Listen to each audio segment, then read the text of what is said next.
When the mind turns against itself, life has enough moving parts without us adding another layer of self-inflicted complexity.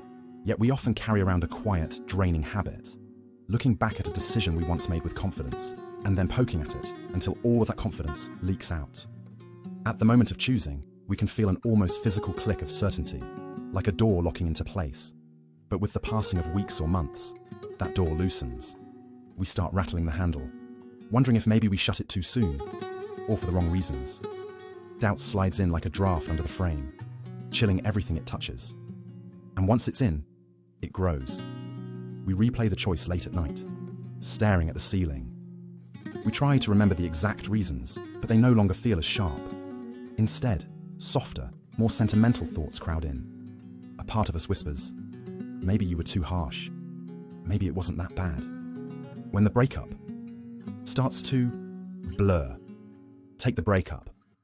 A few months ago, it felt like the only sane option. You'd catalogued your partner's flaws with forensic precision, the dead-end arguments, the unmet needs, the long stretches where affection seemed rationed.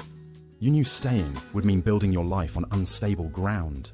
But now, the world outside that relationship isn't exactly warm. You've sat through a string of awkward dates where conversation limped along and laughs felt forced. You've eaten dinner alone, the clink of cutlery loud in a too-quiet room. And in these stretches of solitude, folding laundry, walking through the park, you find old memories sneaking back in. You remember their quick wit, the gentle way they brushed hair from your face, the inside jokes that no one else would understand. The bad parts don't vanish, but they fade into the background like furniture in a dim room. Your phone feels heavier in your hand. A message drafts itself in your mind. Hey, just thought of you. The lure of warmer shores. Or think about last summer. You stood on the balcony of a beachside hotel, the air thick with heat, the streets jammed with tourists, and you swore, never again. You longed for crisp air, quiet streets, a place where you could hear yourself think. You made a mental note. Next year, somewhere cooler. Now, winter has bitten deep. Your breath fogs the air when you step outside. The sky hangs low and grey for days. And suddenly, the memory of that southern coast has been re-edited. You picture golden light pouring over calm waves, the smell of grilled fish in the evening, your skin warm without layers of clothing. The heat, the crowds, those details are quietly erased, replaced by a postcard version that tugs at you. The career that calls you back. There's the job you left behind too. You walked away because it was eroding you. Endless hours, a culture steeped in unspoken hostility, work that pulled more than it gave back. You imagined you'd never want to see that office again. Then last week, in a coffee shop, you ran into an old colleague. They smiled, asked how you'd been, and spoke fondly about the projects you once shared. For a moment, you remembered the thrill of nailing a big presentation, the camaraderie and late-night deadlines, the stress, the Sunday night dread. Those details slipped to the edges of your memory, like a bad smell carried off by the wind. And you wonder, maybe I could go back. Maybe it would be different this time. Revisiting the people we left behind. And then there are the people. That friend from university you hadn't seen in a decade. Last time you met, their conversation revolved entirely around themselves. You left the lunch drained, certain it was best to let the connection fade. But their recent message was warm, even witty.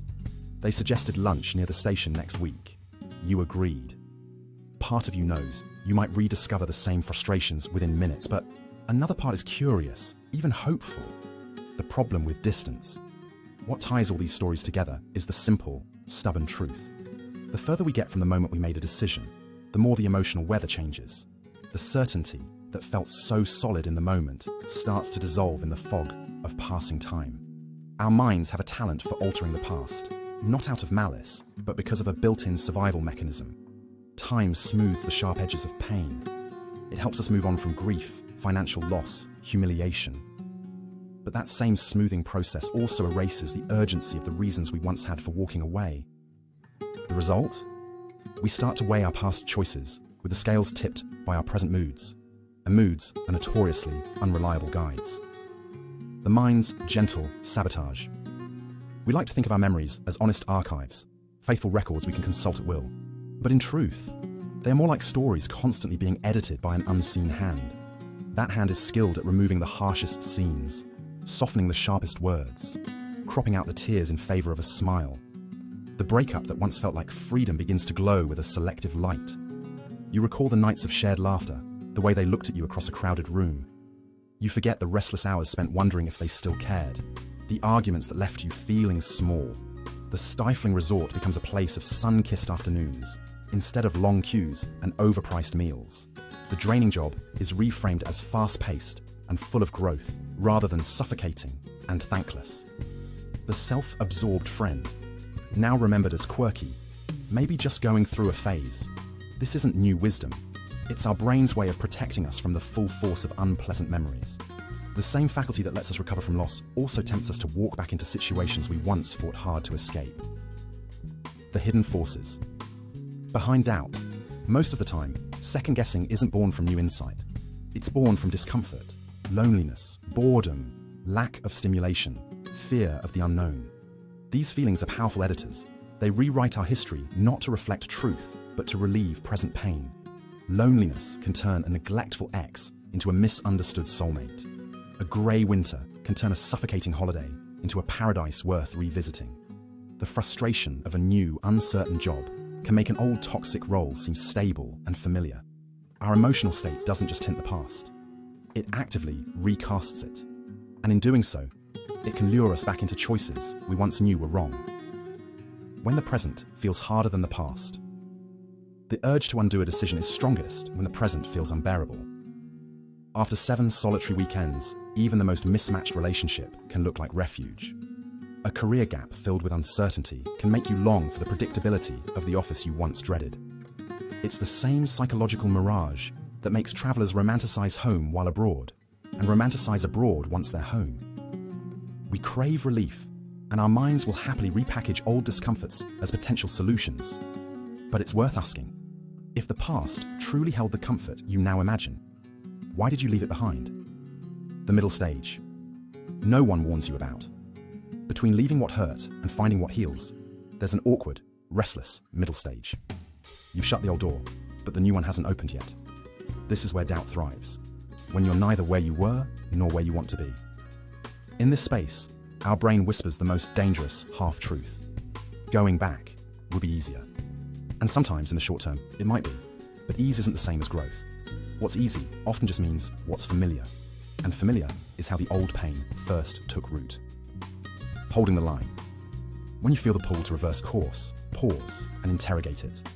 Ask yourself, am I seeing this person, place, or path more clearly, or more selectively? Would my past self, the one who made the choice, recognize this current impulse as wisdom or as fear? If nothing in their nature or in those circumstances has truly changed, what makes me believe the outcome will? Often, the honest answers reveal that your present urge is less about rediscovering truth and more about seeking relief from now. Trust the version of you who knew. There is a version of you, calmer, sharper, less fogged by immediate feelings, who stood at the crossroads and saw things clearly. That version didn't make the choice casually. They knew the cost of staying, the toll it was taking. They had the courage to act when it was hardest. That self deserves your trust. They were closer to the facts, less swayed by temporary emotion, more rooted in reality than the present you who is being lured by nostalgia's edits. When change is right. This isn't to say we should never reconsider our decisions. People grow, circumstances evolve. There are moments when revisiting a choice is the brave thing to do. But the danger lies in not recognizing when your reconsideration is based on truth, and when it's a comfort-seeking illusion. If nothing fundamental has shifted, going back usually means returning to the same cycle. And cycles, left unchecked, have a way of eroding not just time, but self-respect. The final principle. So when the doubt comes, as it inevitably will, remember this. Your present discomfort does not erase the truth you saw then. Trust the clarity you earned in the moment you acted. Let that version of yourself be the anchor. Despite every story your mind now tells you, hold fast to a simple rule. Trust what you knew then, not what you feel now. Because what you knew then was built on reality. What you feel now may only be built on the ache of waiting for something better.